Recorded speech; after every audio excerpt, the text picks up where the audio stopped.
Aquí está. Vamos a poner.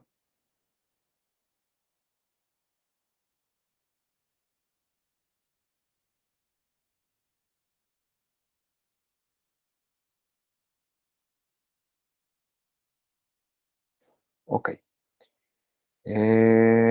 Muy bien. Déjenme mandar un último mensaje.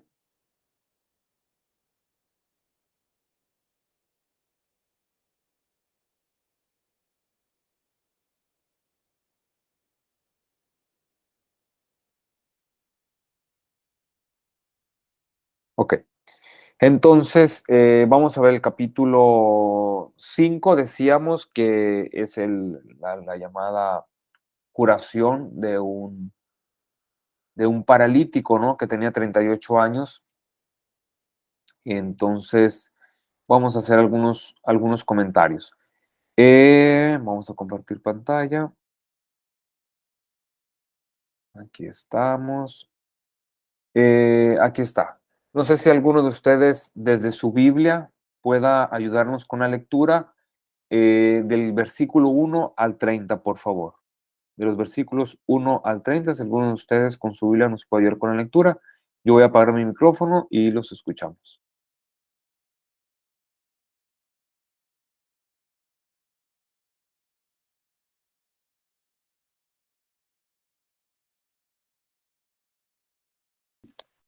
Yo, padre. ¿Sí me escucha? Sí, adelante, Lupita. Ok. Dice, después de esto se celebraba una fiesta de los judíos y Jesús subió a Jerusalén.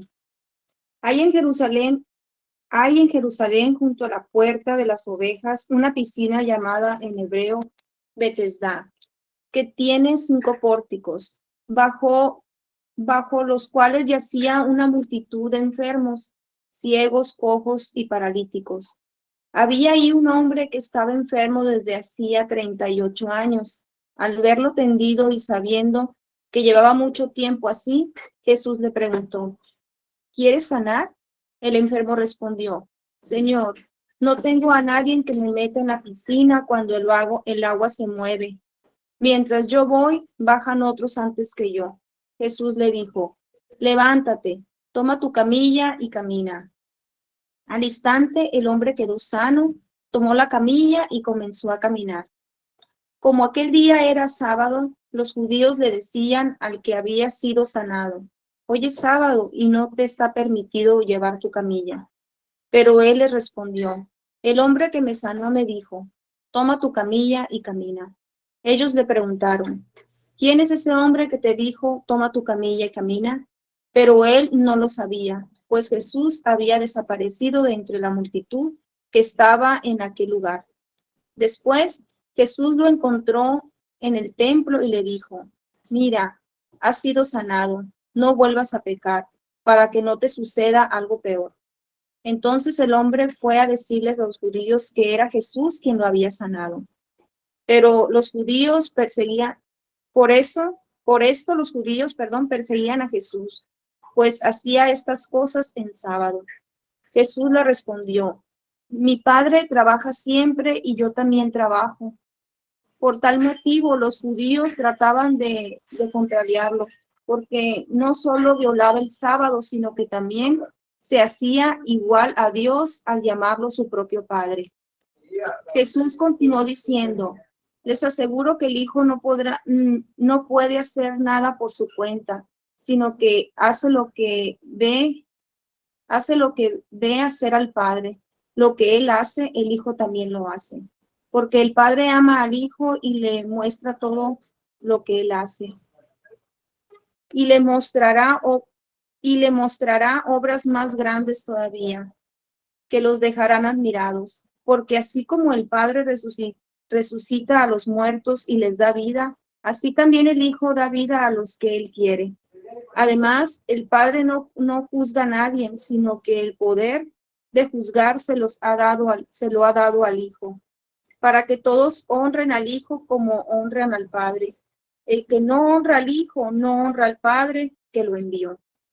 Les aseguro Quien escucha mi palabra y cree en él, y cree que él me envió, tiene vida eterna y no es llevado al juicio, porque ha pasado de la muerte a la vida. Les aseguro que viene la hora y ya ha llegado en que muertos oirán la voz del Hijo de Dios y los que la oigan vivirán. Porque así como el Padre tiene vida en sí mismo, ha hecho también que el Hijo tenga vida en sí mismo. Y le dio autoridad para juzgar, porque es el Hijo del Hombre. No se admiren de esto, porque viene la hora en que todos los que están en el sepulcro oirán su voz, y los que hayan hecho el bien resucitarán para la vida, y los que hayan hecho el mal resucitarán para el juicio. Yo no puedo hacer nada por mi cuenta, juzgo según lo que oigo, y mi juicio es justo, porque no busco hacer mi voluntad, sino la voluntad del que me envió. Palabra de Dios. Gracias, te alabamos, Señor. Muy bien. Entonces, tenemos la curación de un paralítico que yacía, dice ahí, tenía 38 años con esta enfermedad. Estaba en una camilla, estaba a un lado de esta piscina, de ese estanque, a un lado de la piscina probática, dice que era por donde entraban los judíos que venían en peregrinación y se hacían unas purificaciones y enseguida, inmediatamente había como una especie de mercado donde compraban los animales que iban a ofrecer en sacrificio. Entonces, bueno, más o menos por ahí se ubicaba esta famosa piscina. No se especifica en qué fiesta, unos dicen que es la fiesta de los tabernáculos, otros dicen que es la fiesta de la Pascua. No lo dice porque no es importante, nada más es poner un pretexto para poner a Jesús en escena en el templo de Jerusalén, o en Jerusalén, ¿no? Esto es a un lado o afuera del templo y ya después el Señor se encuentra de nuevo una vez que lo ha curado. Ok, entonces vamos a tratar de comprender un poco esta cuestión del sábado. No, no sé si he comentado ya el significado del sábado para los judíos, ¿no? Que el sábado como un día de descanso, como un día de reposo. Como sabemos, en el relato de la creación, Dios crea al universo, crea todo el mundo, el cosmos, en 6 días va el relato, ¿no? Fue el amanecer, el atardecer y el amanecer del primer día, etcétera. Y el séptimo día, que era el sábado, Dios descansó. Pero si la luz y las tinieblas, si el día y la noche no se hacen hasta el día tercero, que se hace la luna y el sol, ¿cómo es posible que se pueda contabilizar día y noche cuando todavía no existía la luna y el sol por los cuales podemos llamar que existe el día y la noche? Bueno, sabemos que es un relato mítico, etcétera. Pero dice que Dios descansó el séptimo día, es decir, ya no trabajó. Pero bueno, esto es una manera de hablar, pero sabemos que hay otra corriente de los judíos que obviamente interpreta que Dios sigue trabajando, porque si Dios deja de trabajar, la creación, ¿cómo se sostiene? La creación se viene abajo. Entonces, Dios tiene que seguir manteniendo lo que ha creado. Bueno, cuando el pueblo de Israel o los hebreos, bueno, los descendientes de Jacob, más bien, las 12 tribus que se habían ido a Egipto, que habían sido esclavizadas en Egipto, eh, no descansaban porque eran esclavos. Entonces, el esclavo no descansa. El hombre libre sí descansa. Entonces, cuando Dios libera a su pueblo a través de Moisés, le ordena observar el sábado y descansar, porque ya es un pueblo libre, ya no está sometido al faraón, ya no es un pueblo esclavo. Entonces, para expresar su libertad, eh, tienen que observar el sábado, porque son libres como Dios, ya no están sometidos a ninguna esclavitud, son un pueblo que ha sido liberado, que ha experimentado la libertad que Dios les ha dado.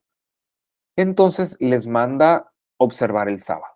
¿Por qué? Porque son un pueblo libre. Ahora bien, este precepto del sábado, de santificar las fiestas, de santificar el sábado y de no trabajar para expresar que son un pueblo libre, se había, se había, digamos, explicitado a través de una serie de preceptos.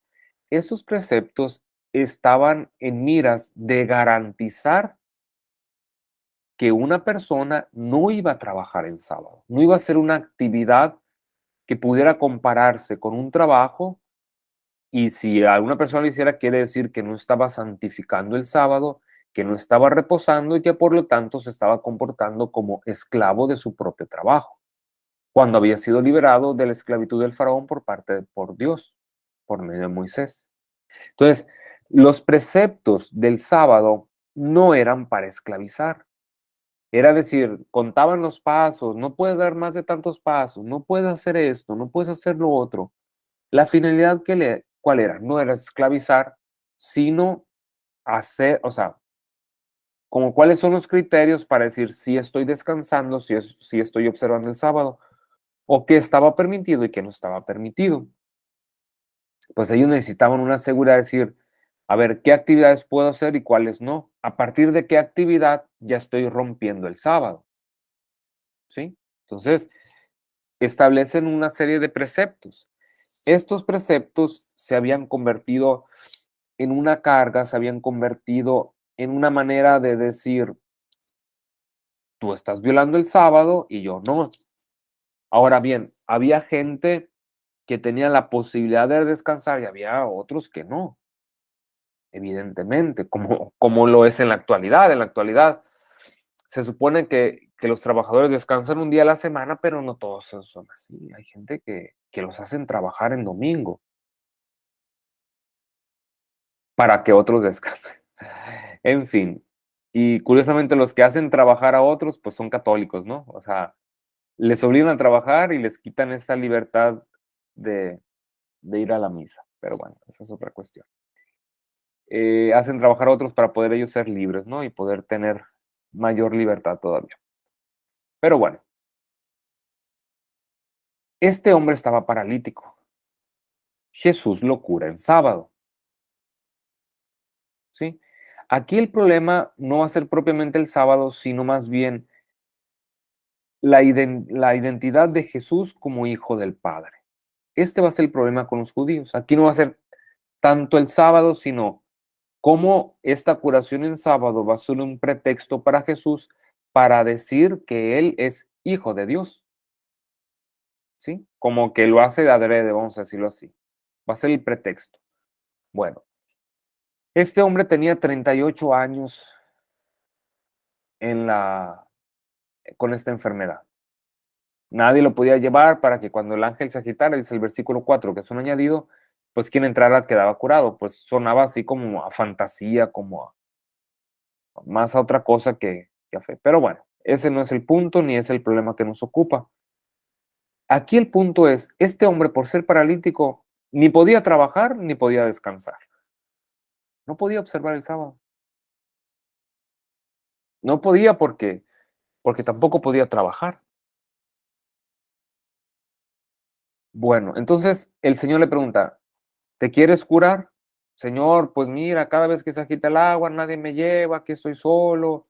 Pues claro que se quiere curar, pero pues él no se había dado cuenta que Jesús lo podía curar. No conocía a Jesús, eso es una nota importante.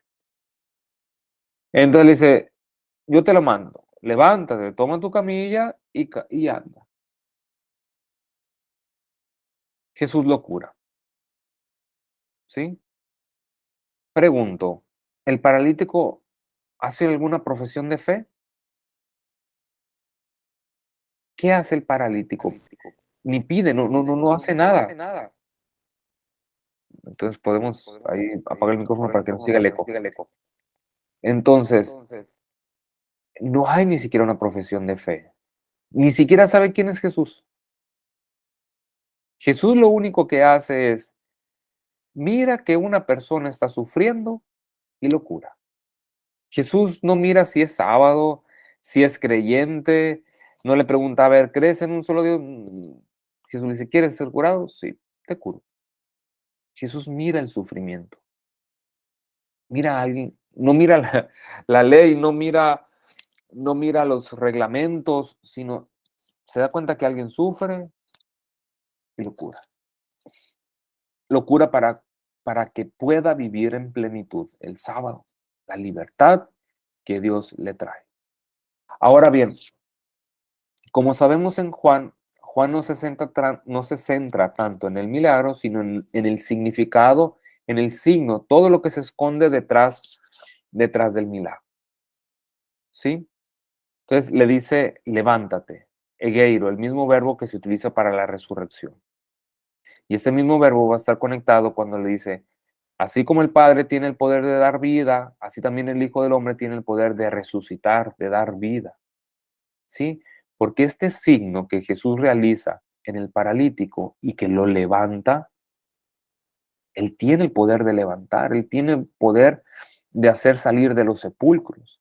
Este signo va más allá de la curación de alguien que no puede caminar, de alguien que está paralizado, sino más bien está haciendo referencia, o lo que quiere hacer notar el evangelista es el poder que tiene Jesús por ser hijo de Dios de dar vida a los muertos.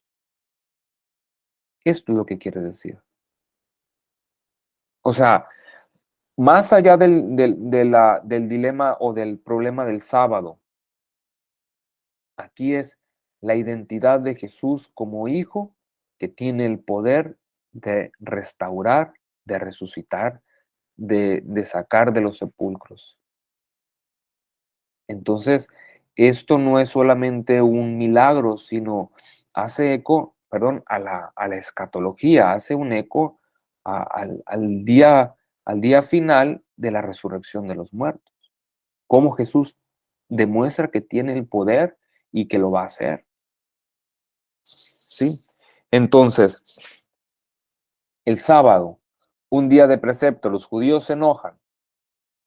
O sea, los judíos no están viendo ni el sufrimiento. A ellos no les importa, no, que siga sufriendo. El sábado no se cura nadie. Déjalo ahí paralítico, un día más. Los judíos se olvidan de que alguien que sufría ahora ya no sufre. Los judíos están más al pendiente del sábado como día de precepto y de que Jesús no se iguale a Dios. Aquí vemos el problema del sábado como el precepto. Para nosotros es el domingo. Y aquí el problema es eso, ver el domingo como un precepto, como una obligación que hay que cumplir, como algo que nos esclavice, que tenemos que ir a la iglesia, ya no somos libres para ir a Tucson de compras, ya no somos libres para irnos al río, para irnos a la presa, para irnos al mar. La misa nos estorba el domingo y ya no podemos ir a Álamos y ya no podemos ir a ningún lugar. Y si vamos a Tucson, ahí andamos buscando al Padre en la semana porque fuimos a Tucson y pues es más importante ir a Tucson porque allá hay que comprar las cosas.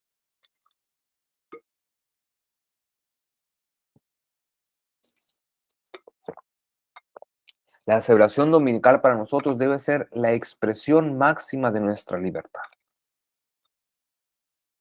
No un peso, no un precepto que hay que cumplir, no una ley, porque si no me tengo que ir a confesar con el Padre, porque fallé a misa el domingo, y como quiero comulgar, pues porque fui a Tucson, porque me fui a la presa, porque me fui al río, porque tuve una fiesta. La misa dominical expresa la libertad que Jesús nos ha dado por su pasión, muerte y resurrección.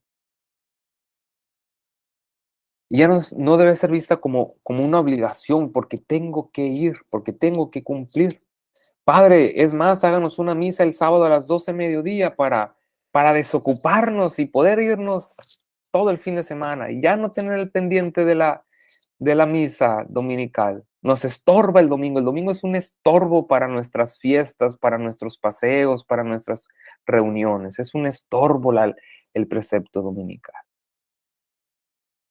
Voy a ir a misa el sábado en la tarde para desocuparme. Es más, póngame la mediodía a las 12 y así agarro de corrido y ándele, Padre, no sea malo. Tenemos que ver si para el hebreo el sábado expresaba la libertad que Dios les había dado de la esclavitud de Egipto. Para nosotros, el domingo expresa la libertad que Jesús nos ha dado, que nos ha liberado de la esclavitud del pecado. Y la misa dominical debe de ser para nosotros no una obligación, no, mucho menos, vámonos al otro lado, al otro extremo, ¿verdad? Yo voy a ir a misa cuando me nace, yo no voy por obligación, si no me nace, no voy, me tiene que nacer, no me tienen que obligar, porque para que sea auténtica mi participación dominical, me debe de nacer a mí y me deben de dar ganas. Si no me dan ganas, no voy por obligación. Pues ni el precepto, ni la obligación, ni las ganas. Debe ser la conciencia de la nueva vida que Jesús nos ha dado por su pasión, muerte y resurrección, la libertad de los hijos de Dios que Jesús nos ha ganado y que exprese nuestra libertad. Decíamos la semana pasada que la Eucaristía era compartir los frutos misioneros con Jesús. Después lo vamos a ver en su momento, cuando lleguemos al capítulo 21, lo vamos a ver con calma. Pero ya desde ahora, santificar el domingo, santificar la fiesta, santificar el día del Señor, pues para nosotros que somos personas de fe, lo principal debe de ser la Eucaristía. Lo demás sí se puede. No, la misa sí se puede y primero lo demás, ¿no? Entonces, ¿es pecado ir a Tucson? ¿Es pecado ir a la presa? ¿Es pecado ir al río? ¿Es pecado tener fiesta familiar? Pues yo no creo que no se trata de decir si es pecado o no. Se trata de decir qué tan conscientes estamos de la libertad que Jesús nos ha dado y cómo expresamos esa libertad.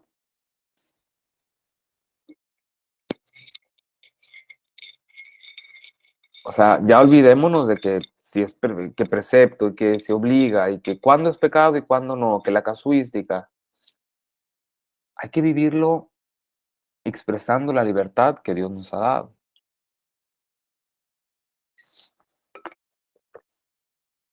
Pero bueno, entonces ahí está. El reposo, ya más tarde dice, el Señor se le encuentra y dice, mira, has recobrado la salud, no peques más para que no te suceda algo peor. Aquí hay una reminiscencia, ¿no? De que por la enfermedad es causa el pecado es causa de enfermedad, ¿verdad? Pero más bien aquí apunta ha recibido la libertad, ha recibido la salud, ¿sí? No dar un retroceso en esta vida que Jesús le ha dado. Entonces, le dice, ¿quién te curó? Dice. ¿Quién es el hombre perdón, me regreso. Él le respondió, el que me ha devuelto la salud me ha dicho, toma tu camilla y anda. Ellos le preguntaron, ¿quién es ese hombre que te ha dicho eso? Pero el curado no sabía quién era, pues Jesús había desaparecido entre la multitud que había en aquel lugar. Más tarde Jesús lo encontró en el templo y le dijo, mira, has recobrado la salud, no peques más para que no te suceda algo peor. El hombre se fue a decir a los judíos que era Jesús el que le había devuelto la salud. Por eso los judíos perseguían a Jesús, lo persiguieron durante algún tiempo. Ese es el significado del verbo. Porque hacía estas cosas en sábado. Entonces, ¿quién es Jesús? Jesús es el que le había mandado llevar su camilla en sábado. ¿Quién es Jesús? Jesús es el hombre que dice que había que cargar algo que estaba prohibido en sábado. Esa es la idea errónea. No errónea, pero incompleta. Hasta después se da cuenta quién es Jesús. Y esto es un pretexto y dice, mi padre sigue trabajando, no descansa. Mi padre que ha creado el universo no descansa en sábado, sigue trabajando hasta el día de hoy, hasta en sábado sigue trabajando. Y si él trabaja, yo también trabajo, porque yo hago lo que le veo hacer a él. Y si él le da vida a los hombres, aunque sea en sábado, yo también hago lo mismo. Él que tiene el poder de darle la vida a los muertos, yo también he recibido ese mismo poder de darle la vida y de hacer salir de los sepulcros. ¿Sí? En verdad les digo que el Hijo no puede hacer nada por su cuenta, sino lo que ve hacer al Padre. Jesús no hace nada que el Padre no haga. Si el Padre sigue trabajando en sábado, Jesús sigue trabajando en sábado. Porque el Padre quiere al Hijo y le muestra todo lo que Él hace, y aún tiene que mostrarle obras mayores que estas, para que ustedes se asombren. Como el Padre resucita a los muertos y les da la vida, así también el Hijo da la vida a los que Él quiere. Y le ha dado la vida a este hombre, y le va a dar la vida en la resurrección. El Padre no juzga a nadie, pues todo juicio lo ha entregado al Hijo. Entonces esto es mm, para dar, para poner de manifiesto aquí el evangelista el, el- la semejanza que tiene Jesús con el Padre o la igualdad que tiene con Jesús el Padre, tan así que le ha concedido el juicio, algo que le correspondía al Padre, para que todos honren al Hijo como honran al Padre. El que no honra al Hijo, no honra al Padre que lo ha enviado, ¿no? Esto es en una referencia a los judíos que no reconocían a Jesús y dicen, si no reconoces al Hijo, entonces tampoco estás reconociendo o honrando al Padre. En verdad les digo que el que escucha mi palabra y cree en el que me ha enviado tiene la vida eterna y no incurre en juicio, pues ha pasado de la muerte a la vida. Ok, ¿qué es para el juicio? Voy a repetir lo que decía mi maestro, que decía un rabino judío. Es tomar una espiga de trigo, molerla, soplarle, las obras malas son la paja, se la lleva el viento, y las obras buenas son los granos de trigo que permanecen. Las obras malas, Dios las perdona, se las lleva el viento. Las obras buenas permanecen. Así es el juicio. Dios ha venido a perdonarnos. Su sangre derramada en la cruz, la sangre del Hijo, de nuestro Señor, es para darnos el perdón. Entonces, Dios no nos va a estar contabilizando las horas malas. Eso no significa que tengamos permiso para pecar. Significa que eh, el juicio está centrado en el amor, en la caridad. Obviamente, quien ama más, peca menos. ¿Sí? Y así llegar a la plenitud del amor perfecto es ya no pecar más. Entonces,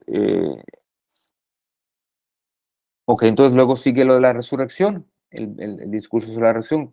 Como habíamos dicho, este milagro no es solamente para decir que hace caminar a un paralítico, sino para hacer referencia que aquí está conectado por el verbo levantar, que Jesús tiene el poder de levantar a aquellos y de hacerlos resucitar para la vida. ¿Sí? ¿Quiénes son los que resucitan para la vida? Los que creen en Él y que viven conforme la fe y la caridad. ¿Quiénes son los que resucitan para la condenación? Los que no creyeron en Él y lo rechazaron y no vivieron el amor, la caridad que Jesús nos ha dado. Aquí está. Y luego sigue otra parte en el versículo 31. Si yo diera testimonio de mí mismo, mi testimonio no sería válido. Otro es el que da testimonio de mí, y yo sé que es válido porque el testimonio que da de mí, y yo sé que es válido el testimonio que da de mí. Ustedes mandaron enviados a Juan y él dio testimonio de la verdad. Entonces, Jesús va a hacer referencia al testimonio de Juan. Ya dos veces en los capítulos anteriores, Juan había dado testimonio. Jesús saluda ese testimonio para que los judíos crean, pero aún así es mayor el testimonio del Padre. El Padre es quien testifica y en última instancia el testigo verdadero o el que legitima la obra de Jesús. Pero Jesús hace referencia a Juan como alguien porque los judíos no pueden ver al Padre, pero a Juan sí pudieron verlo. A verse así, los judíos pudieran creer en él. Juan era la lámpara que arde y alumbra, y ustedes quisieron y se recrearon una hora con su luz. Pero yo tengo un testimonio mayor que el de Juan, porque las obras que el Padre me ha encomendado llevar a cabo, las mismas obras que realizo, dan testimonio de mí, de que el Padre me ha enviado. ¿Cómo sabemos que el Padre da testimonio de Jesús? Porque Jesús realiza las mismas obras del Padre, y son esas mismas obras por medio de las cuales el Padre testifica de su Hijo. ¿Está bien? Y el Padre que me ha enviado es el que da testimonio de mí. Ustedes no han oído nunca su voz, ni han visto su rostro, como Moisés.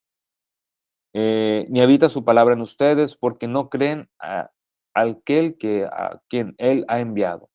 Ustedes investigan las escrituras o buscan las escrituras y creen tener en ellas vida eterna, pero ellas son en realidad las que dan testimonio de mí. Ok. Nosotros no somos salvados por leer la Biblia, somos salvados por la encarnación del Hijo de Dios, por su pasión, muerte y resurrección. No son los versículos los que nos salvan, es Jesús, el Hijo de Dios encarnado, el que nos salva. Aquí Jesús, aunque no niega que la Sagrada Escritura es inspirada y es palabra de Dios, aquí está señalando el problema del biblicismo. El biblicismo que cobró una fuerza con los protestantes cuando dijeron solo la Escritura.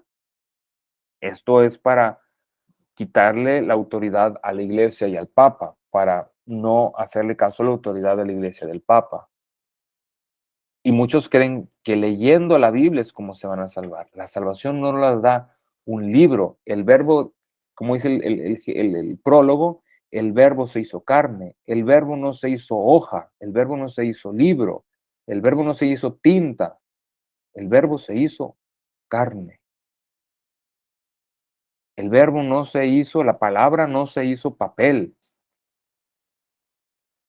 La palabra no se hizo libro, pasta.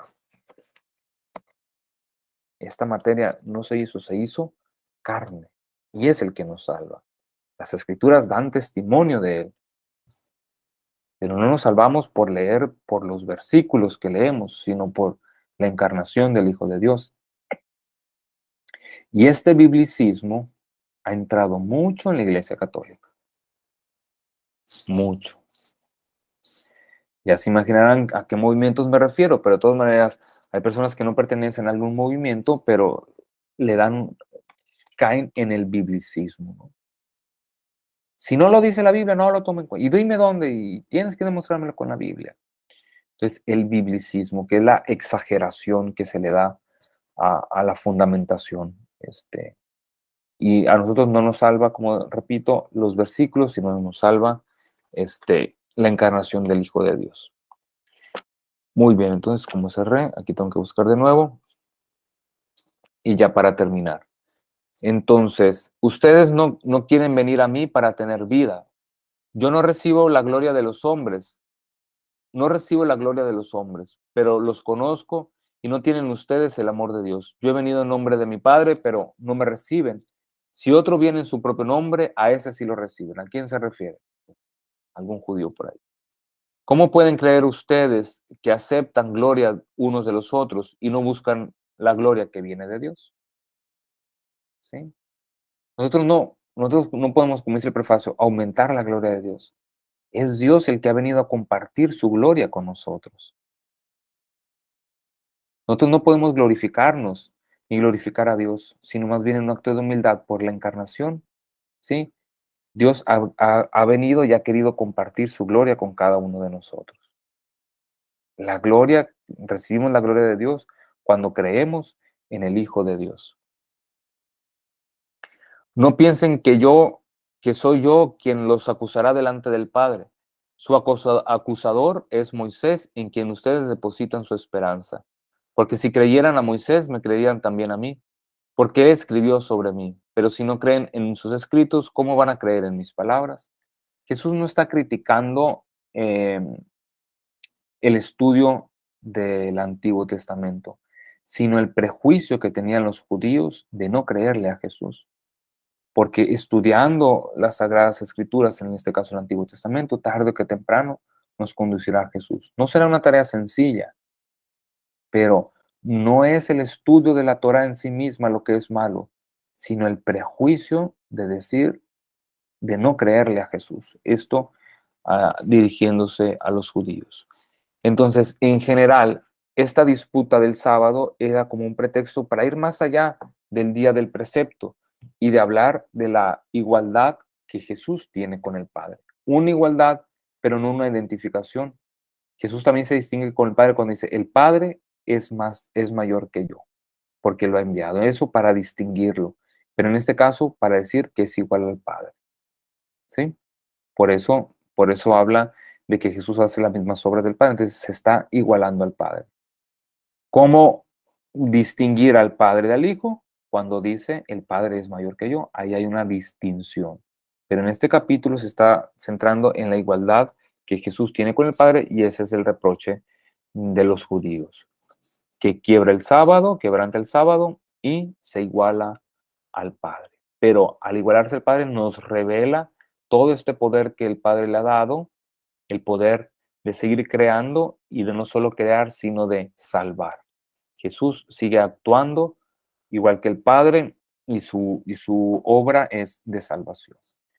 Muy bien, hasta aquí alguna pregunta para cerrar este capítulo. Ya la próxima semana podemos así como redondear y pasar al capítulo del discurso del pan de vida. Hoy fue más bien breve por el problema que tuvimos de la conexión, pero también para hacerlo un poco más sintético. ¿Alguna pregunta o comentario sobre este capítulo? Todo muy claro, padre, muchas gracias. Muy comprensible. Padre, ¿le puedo hacer ¿El padre Miguel lo logró contactar? Sí, ya hablé con él. Ajá, Perfecto, gracias. Tenía esa duda, gracias. gracias. Adelante, Sonia. Padre, en este caso que dice que los judíos veían mal que Jesús pretendiera parecerse al Padre, ¿verdad? ¿O no? De igualarse al Padre. De igualarse al Padre. Pero aquí también dice que el Padre le entrega, dice al Hijo, la responsabilidad. O sea, el Padre mismo le está dando el nivel a Jesús, ¿no? De igualarse con él. Aunque Jesús diga, bueno, mi Padre es más grande o Dios es más grande, ciertamente lo reconoce, pero al fin de cuentas es el propio Padre el que dice, le doy la responsabilidad a mi hijo. El juicio. Sí. Le da el juicio. Sí, para el juicio, le da, sí. Le da el poder Sino del que le juicio. entrega la responsabilidad de juzgar, dice.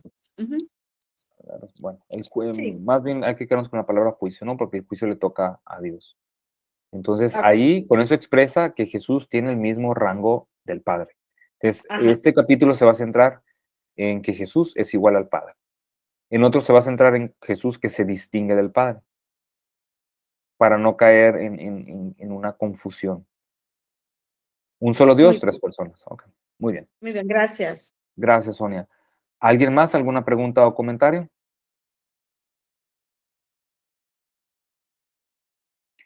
Con el comentario que hicimos sobre el precepto sabático, el precepto dominical para nosotros, que es la Eucaristía dominical. ¿Algún otro comentario sobre la curación? No sé si alguien tenga alguna duda. Si no, ya podemos terminar aquí, porque ya son las 8 y para no quitarles más su tiempo. Bueno, la próxima semana es 28, ¿verdad? La próxima semana tendremos los del Instituto Bíblico una misa y una entrega de diplomas en catedral. Están todos invitados a las 7 de la tarde. Esperamos contar con la presencia de nuestro señor obispo, que nos va a acompañar. Todos están invitados y nos veríamos hasta dentro de 15 días, porque la próxima semana es la entrega de diplomas en catedral. Entonces, en 15 días, que vendría siendo, denme un segundo para ver la fecha exacta, el 4 de noviembre. Entonces, el 4 de noviembre nos vemos con el Foro de Dios, mandamos de nuevo a la liga y nos unimos, que es prácticamente se unió a la misma liga. Ok, en nombre del Padre, del Hijo y del Espíritu Santo. Amén. El Señor esté con ustedes. Y con su espíritu. Y la bendición de Dios Todopoderoso, Padre, Hijo y Espíritu Santo, descienda y permanezca siempre con ustedes. Amén. Amén. Gracias. Gracias, Victoria. Gracias, Víctor. Y gracias a cada uno de ustedes. Nos vemos en 15 días y la próxima semana en Catedral con Foro de Dios. Gracias.